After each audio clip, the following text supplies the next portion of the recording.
ఆ తల్లి ఆకలి రూపంలో శరీరంలో ఉండి నువ్వు తిన్నటువంటి పదార్థం పూర్తయిపోయింది కాబట్టి మళ్ళీ కొంత పదార్థాన్ని వెయ్యి అని అడుగుతుంది.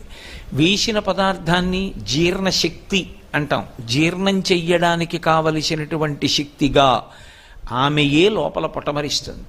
ఒకడికి ఉపన్యాస శక్తిగా, ఒకరికి పాట పాడే శక్తిగా, ఒకరి యందు ఒక మంచి వాద్యాన్ని మ్రోగించగలిగినటువంటి శక్తిగా, ఒకరి యందు కార్యాన్ని దక్షతతో నిర్వహించగలిగినటువంటి శక్తిగా ఆవిడ ప్రచోదనమవుతుంది. ప్రచోదనమై ఆమె ఆయన చేత ఆ కార్యాన్ని సాధింపచేసి ఆయన ఆ కార్యాన్ని సాధించాడు అనేటటువంటి కీర్తిని కట్టపెడుతుంది. అందుకే యశస్విని అని పేరు.